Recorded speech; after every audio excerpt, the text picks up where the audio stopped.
प्रधानमंत्री मोदी जी का पावन जन्मदिन भी।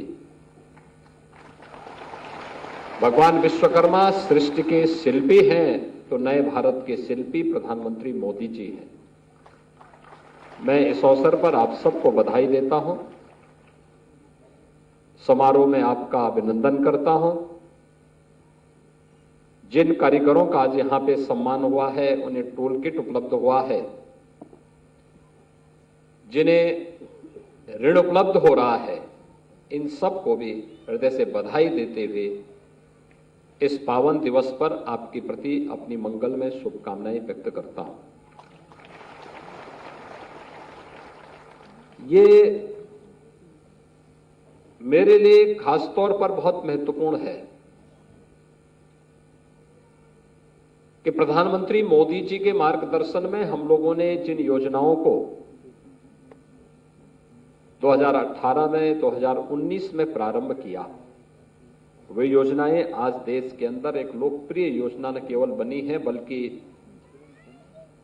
लाखों लोगों के लिए रोजगार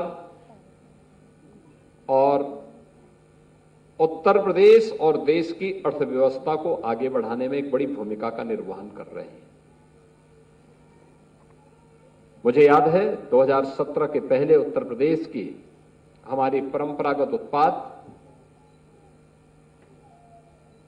पूरी तरह लगभग बंद सी हो गई थी। कोई पुरसा हल नहीं था, कोई पूछता नहीं था, ये बंदी के कगार पर था। लोग पलायन कर रहे थे।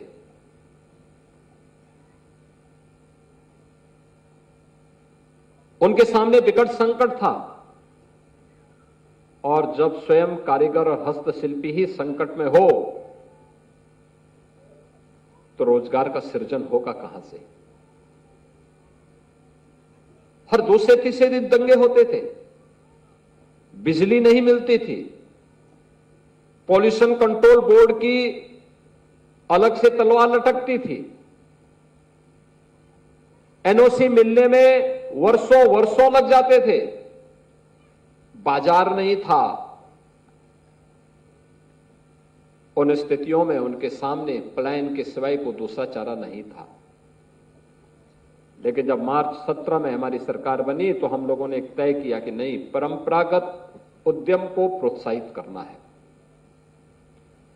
और इसके लिए हम लोगों ने उस समय एक कमेटी गठित की कि भाई देखो परंपरागत उद्यम क्या क्या है।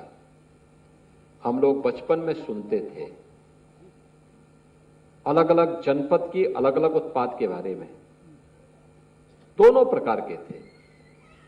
मुरादाबाद का ब्रॉस का पीतल का कार्य, अलीगढ़ की हार्डवेयर के ताले, अलीगढ़ के तालों के बारे में चर्चा होती थी, सहारनपुर के फर्नीचर की चर्चा होती थी, भदोई के कारपेट की चर्चा होती थी, लखनऊ की जरी दरदोजी की चर्चा होती थी, बनारस की साड़ियों की चर्चा होती थी,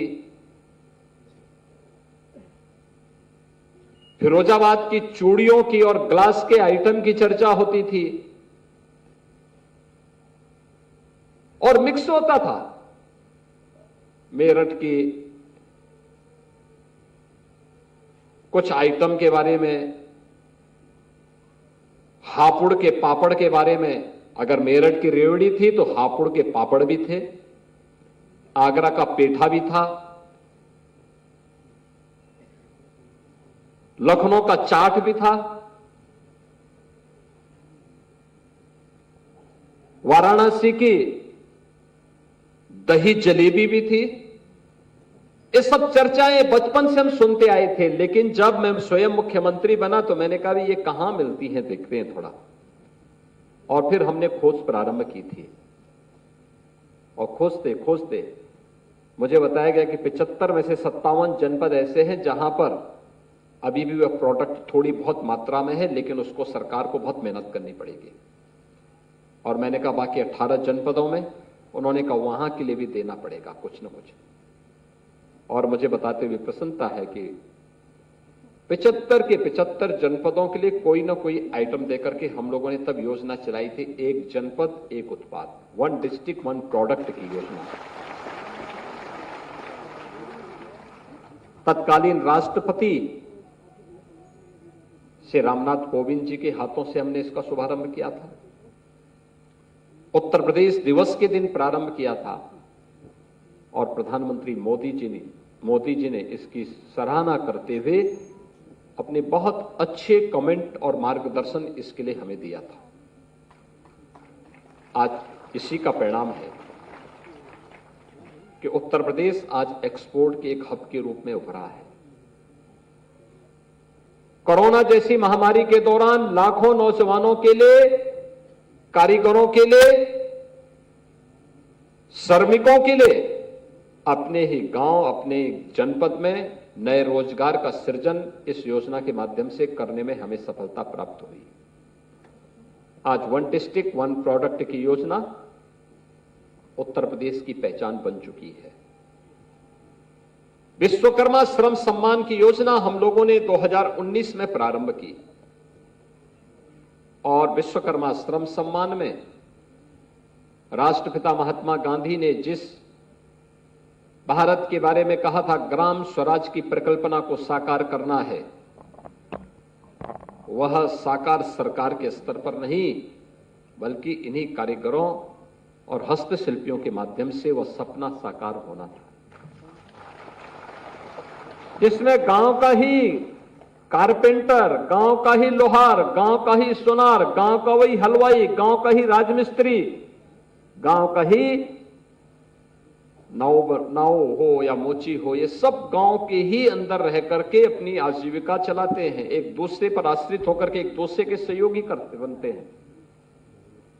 लेकिन उसको वहां पर बहुत उत्साह नहीं मिल पाता है, मंच नहीं मिल पाता है और इसलिए हमने कहा कि अगर इसको हम प्रोत्साहित करें, एक ट्रेनिंग दें, एक सर्टिफिकेट दें, ट्रेनिंग के दौरान का मानदेय दें और ट्रेनिंग पूरी होने पर उसे टूल किट उपलब्ध करवाएं, आज की डिजाइन के अनुसार, आज की डिमांड के अनुसार अगर हम उसको प्रशिक्षित कर सकेंगे और फिर सस्ते में उसको लोन उपलब्ध करवा पाएंगे, कम ब्याज दर पर करा पाएंगे। अनेक स्कीम है, पीएम मुद्रा की योजना है, पीएम रोजगार की योजना है, मुख्यमंत्री युवा स्वरोजगार की योजना है, ओडीओपी की योजना है। किसी भी स्कीम के अंतर्गत अगर हम इस कार्यक्रमों को आगे बढ़ा लेंगे तो उद्यमी को भी संबल मिलेगा और साथ साथ रोजगार का भी सृजन होगा। और मुझे प्रसन्नता है कि लाखों हमारे हस्तशिल्पी और कारीगर इस योजना से लाभान्वित हुए। आज उसके माध्यम से लाभान्वित होकर के एक नया जीवन जी रहे हैं और न केवल अपने परिवार की खुशहाली के लिए बल्कि समाज की खुशहाली के लिए भी काम कर रहे हैं। युवाओं को रोजगार भी दे रहे हैं। बहनों और भाइयों, कहने की आवश्यकता नहीं है कि यूपी का जो युवा पहले रोजगार के लिए बाहर भागता था, आज उसको अपने जनपद में इन 2 योजनाओं के माध्यम से रोजगार या स्वरोजगार मिलने में काफी मदद मिली। और इन्हीं को लोन उपलब्ध करवाने के लिए सरकार की योजनाएं भी हैं और साथ साथ हमारे बैंकर्स भी आगे आए। बैंकों ने भी बड़ी भूमिका का निर्वहन किया।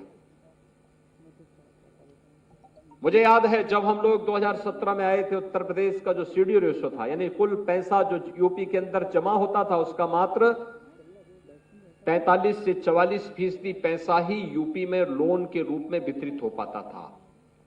शेष पैसा यूपी के बाहर जाता था। आज यही पैसा 60% से अधिक यूपी के अंदर खर्च होता है और हमारा प्रयास है कि इस वित्तीय वर्ष के अंत तक इसको हम 65% तक लेके जाएंगे। यानी यूपी का पैसा यूपी के विकास के लिए ही, यूपी के युवाओं के रोजगार के लिए यूपी के अंदर खर्च हो रहा है और इसीलिए बैंक भी अपना सहयोग देने को तैयार है। सरकार ने भी योजना बनाई, अनेक योजनाएं बनाई कि ओडीओपी के अंतर्गत कोई अपना उद्यम स्थापित करना चाहता है, कोई भी उद्यम अपना लगाना चाहता है, तो उस उद्यम की स्थापना के लिए सरकार एक व्यवस्था बनाएगी।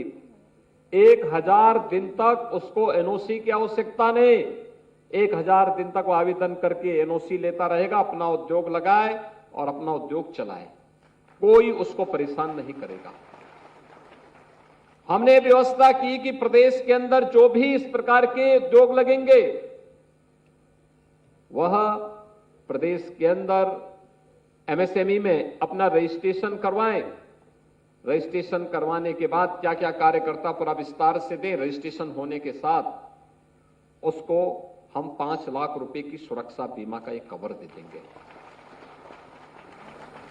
हमने प्रदेश के अंदर व्यापारी कल्याण बोर्ड के माध्यम से पहले से ही जीएसटी चुकाने वाले व्यापारियों को 10 लाख रुपए तक का सुरक्षा बीमा का कवर दिया है और साथ साथ यह भी व्यवस्था दी है, युवा उद्यमी के रूप में एक नई स्कीम हमारी आने जा रही है, जिसमें प्रदेश के 10 लाख युवाओं के लिए, नोट करना, 10 लाख युवाओं के लिए पहले चरण में 5 लाख और दूसरे चरण में 10 लाख रुपए तक का ब्याज मुक्त ऋण उद्योग लगाने के लिए हम उसको देने जा रहे हैं। यानी सीधे सीधे 10 लाख उद्योग लगेंगे। 10 लाख उद्योग के लिए पैसा हमारे पास है। अब ट्रेनिंग के साथ जुड़ना, कार्यक्रम के साथ आगे जुड़ना बैंक के लिए भी आसान होगा, क्योंकि उद्यम लगाने वाले युवा को तो उसमें केवल अपनी मूल पूंजी ही वापस करनी है, शेष तो सरकार उसमें सहयोग करने जा रही है और बैंक उसमें आसानी से लोन भी दे देगा। बस उसके लिए अपने रुचि के अनुरूप, जिस फील्ड में आप पारंगत हैं उसके अनुरूप उद्यम स्थापित करना है। इसमें महिला, अनुसूचित जाति, जनजाति के लोगों के लिए कुछ विशेष प्रोत्साहन भी दिए गए हैं उन्हें उद्यम लगाने के लिए, और मुझे लगता है कि इस दिशा में थोड़ा भी प्रयास अगर आप आगे करके कर लेते हैं, इसका भारी लाभ होने वाला है। बहनों और भाइयों, याद रखना, सरकार आपके साथ खड़ी है। ये जो बांटने वाली राजनीति है, जो जाति के नाम पर तमाम वादों के आधार पर आपको बांट रही है, इससे आपका कल्याण नहीं होने वाला है। आपकी समृद्धि और प्रदेश की सुख और समृद्धि, प्रदेश में शांति और सुरक्षा का वातावरण ही आपके वर्तमान और आपके भविष्य को सुधारने वाला है।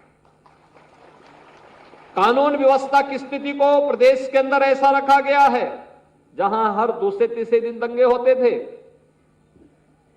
आज न दंगाइयों का पता है और न दंगों का कहीं पता है। जब दंगाई गायब और दंगे भी गायब, तो आम नागरिक तो सुरक्षित है, लेकिन दंगाइयों के आका परेशान है। उनकी परेशानी उनको शुरू हो गई है, क्योंकि इसी से उनकी रोजगार चलता था। आपके रोजगार पर ठोकर मारते थे, लेकिन जब दंगे होते थे इसमें अपनी रोटी सेकने के लिए जाते थे। और बहनों और भाइयों, हमें सोचना होगा, हमें अपने वर्तमान के साथ साथ अपने आने वाली पीढ़ी के भविष्य को ठीक करना है, तो सुरक्षा पहली आवश्यकता है। सुरक्षा पहली आवश्यकता है। पर्व और त्योहार शांतिपूर्ण तरीके से मनाए जाएं। व्यक्ति कमाता क्यों है? इसलिए कमाता है ना कि मेरे बच्चे, मेरे परिवार सुरक्षित रहें, समृद्ध रहें, खुशहाल रहें। पर्व और त्योहार शांतिपूर्ण तरीके से मनाए जाएं। पर्व और त्योहार के साथ साथ मांगलिक कार्यक्रम, शादी ब्याह, मुंडन के सारे कार्यक्रम हमारे अच्छे ढंग से संपन्न हो। और इसलिए सरकार की प्राथमिकता यही होनी चाहिए कि हर एक को सुरक्षा सबको देंगे। शासन की योजना में भागीदार सबको बनाएंगे, लेकिन अगर कोई कानून को ठेंगा दिखाएगा तो कानून उसको उल्टा लटकाने की ताकत भी रखता है। इस प्रकार का एक जज्बा भी सरकार का दिखना चाहिए, और वही कार्य ये डबल इंजन की सरकार ने यूपी के अंदर किया। आज आप देखो, कहीं भी आ जा सकते हैं। कहीं भी कोई सुरक्षा में सेंध लगाने का दुस्साहस नहीं करेगा, और करेगा तो खामियाजा भी भुगतेगा, फिर यह भी तय है। और इसीलिए सुरक्षा की इस गारंटी का परिणाम क्या है? आज निवेश भी हो रहा है। 40 लाख करोड़ रुपए का निवेश यूपी के अंदर एक सपना था, आज ये हकीकत है। ये 40 लाख करोड़ का मतलब 1.5 करोड़ नौजवान को सीधे सीधे नौकरी। ये 1.5 करोड़ नौजवान या तो बेरोजगार रहता या फिर कहीं और जगह पलायन कर गया होता, डिप्रेशन का शिकार होता। लेकिन हमारा प्रतिभाशाली नौजवान अब डिप्रेशन में नहीं जाएगा, पलायन भी नहीं करेगा। अब वह अपने गांव में, अपने जनपद में, अपने प्रदेश में नौकरी पाएगा और अपनी ऊर्जा और प्रतिभा का लाभ आज उत्तर प्रदेश को और देश को दे रहा है। आज इसी का परिणाम आया है। ओडीओपी, विश्वकर्मा श्रम सम्मान और सुरक्षा का बेहतरीन वातावरण का परिणाम है कि जो उत्तर प्रदेश 2016-17 में देश की 6ठी-7वीं अर्थव्यवस्था माना जाता था, आज वही उत्तर प्रदेश देश की नंबर 2 की अर्थव्यवस्था है, नंबर 2 की अर्थव्यवस्था है।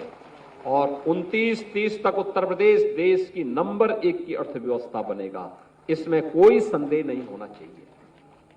नंबर 1 की अर्थव्यवस्था का मतलब हर हाथ को काम, हर खेत को पानी, हर बेटी की सुरक्षा, हर व्यापारी को सम्मान। और उस लक्ष्य को लेकर के आज सरकार आगे बढ़ रही है, निरंतर आगे बढ़ रही है। ये जो कार्यक्रम है यहां पर जो किया जा रहा है, यह कार्यक्रम इसी श्रृंखला का हिस्सा है, इसी श्रृंखला का हिस्सा है। ऐसे कार्यक्रम पहले नहीं होते थे, इसके लिए ऐसा विजन भी नहीं था, क्योंकि जब एजेंडा ही दूसरा है तो ऐसे कार्यक्रम कैसे होंगे? हस्तशिल्पी के बारे में उनको जानकारी नहीं, कारीगरी के बारे में जानकारी नहीं। उनके पास तो एकमात्र मिशन था, लूटो और परिवार का पेट भरो। वह केवल अपने परिवार तक सीमित है, उनके लिए इसके सिवाय कुछ भी नहीं। बहनों और भाइयों, जब परिवार तक कोई व्यक्ति सीमित हो जाएगा, वो देश के बारे में और समाज के बारे में नहीं सोच सकता, नहीं सोच सकता है। उसकी दृष्टि उतनी है ही नहीं। उसका अब तो अपना एक सीमित दायरा है, उसी में रह करके वह व्यक्ति हर प्रकार के नैतिक कार्यों को अनैतिक कार्यों को अंजाम देता है। और यही होता रहा। क्यों उत्तर प्रदेश के सामने पहचान का संकट आया?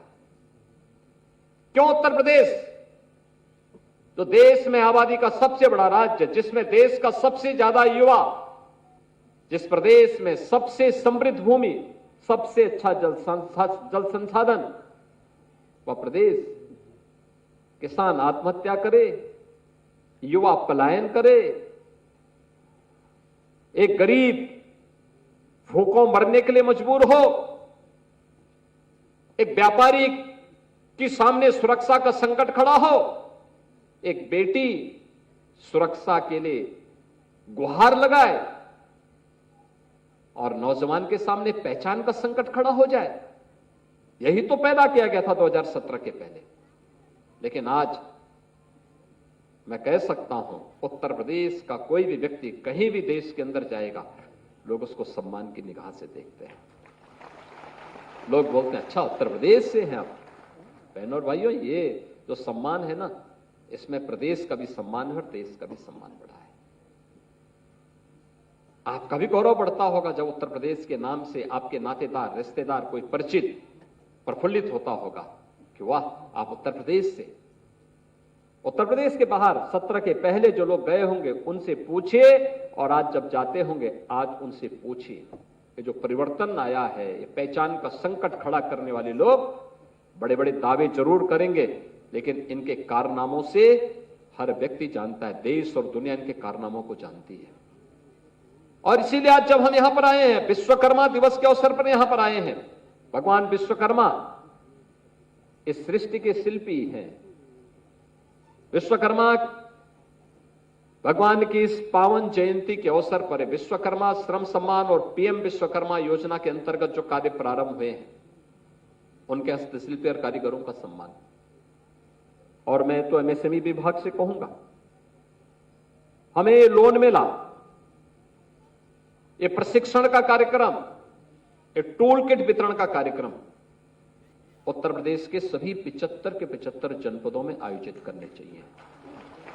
ये केवल लखनऊ में ही नहीं, हर जनपद में होने चाहिए। और एक टाइम टेबल तय करिए, एक टाइम टेबल तय हो। टाइम टेबल ये कि इस सप्ताह में एक कार्यक्रम एक जनपद में, एक जनपद में इस सप्ताह इस क्रम बना देंगे आप, तो मुझे लगता है कि आप आसानी से एक वर्ष के अंदर उत्तर प्रदेश के अंदर कवर कर सकते हैं। कहीं पे जहां छोटे जनपद होंगे वहां 2-2 जनपदों को मिलाकर कर देंगे तो एक वर्ष में आप प्रदेश के अंदर हर जनपद में पहुंच जाएंगे। और वहां के कारीगरों को, हर प्रकार के कारीगरों को, वन डिस्ट्रिक्ट वन प्रोडक्ट के कारीगरों को पहले प्रशिक्षण उनका अलग से हो जाए, उनके लिए कॉमन फैसिलिटेशन सेंटर बने, हर जनपद में हम बनाने की तैयारी करें, या हम लोग पीपीपी मोड पर ही उन्हें स्थापित करें नई तकनीक के बारे में। क्योंकि आज तो डिजाइन भी है, टेक्नोलॉजी भी है, पैकेजिंग भी है, मार्केटिंग भी है। ये सभी चीजें जब तक हम जोड़ेंगे नहीं, तब तक उसकी ब्रांडिंग नहीं होगी और उसको हमें प्रस्तुत करना है, वैश्विक स्तर पर पहुंचाना है, उसको आगे बढ़ाना है। इसके लिए आवश्यक होगा कि उसकी पहली ट्रेनिंग हो। विश्वकर्मा श्रम सम्मान या पीएम विश्वकर्मा से जुड़े हुए जितने भी हमारे हस्तशिल्पी और कारीगर हैं, इनके ट्रेनिंग के कार्यक्रम जनपद स्तर पर हो। आवश्यक नहीं कि हम करें, उस जनपद स्तर पर हम लोग किराए पे कोई हॉस्टल लें, वहां पे रखने की व्यवस्था करें, या जो अपने घर से आ सकता है हम प्रतिदिन का मानदेय उन्हें दें, ट्रेनिंग दें, और फिर एक बड़ा सा आयोजन करके लोन मेला बैंकर्स के साथ, डिस्ट्रिक्ट लेवल बैंकर्स कमेटी के साथ पहले से बैठक करके बातचीत करके इतने लोगों को यहां पर हम लोगों ने प्रशिक्षण दिया है, इनको लोन देना ही देना है। इतने नए उद्योग स्थापित होना चाहते हैं, इनको लोन देना है, इसमें गारंटी हमारी होगी। अगर आप इस कार्यक्रम के साथ जोड़ देंगे, यूपी एमएसएमई में नंबर 1 है और इतनी लंबी छलांग लगा देगा कि दूसरे राज्य को, दूसरे नंबर के राज्य को वहां पहुंचने में कई वर्ष लगेंगे, तब तक यूपी बहुत तेजी के साथ आगे बढ़ चुका होगा। एमएसएमई विभाग ने, यानी एक तो हर जनपद में इसको आगे बढ़ाना। दूसरा, जैसे इंटरनेशनल ट्रेड शो का दूसरा संस्करण 25 से लेकर 29 सितंबर के बीच में ग्रेटर नोएडा में होने जा रहा है। मैंने गत वर्ष देखा था कितना बड़ा आयोजन हुआ था। 500 से अधिक फॉरेन बायर्स आए थे। प्रदेश के प्रोडक्ट को देख करके, अलग अलग सेक्टर के प्रोडक्ट को देख करके भौचक थे लोग। इतना शानदार यूपी के अंदर बन सकता है। कोई कारपेट देखता था, कोई साड़ी देखता था, कोई फर्नीचर देखता था, कोई ग्लास के आइटम देखता था, कोई इलेक्ट्रॉनिक आइटम देखता था, कोई मेडिकल के इक्विपमेंट देखता था, अलग अलग प्रकार के। और यूपी के पोटेंशियल को एक मंच पर ले जाने का प्रयास। हजारों की संख्या में एग्जीबिटर्स आए थे। बिल्डर और बायर्स के बीच में वहां पर बहुत अच्छी बातचीत हुई।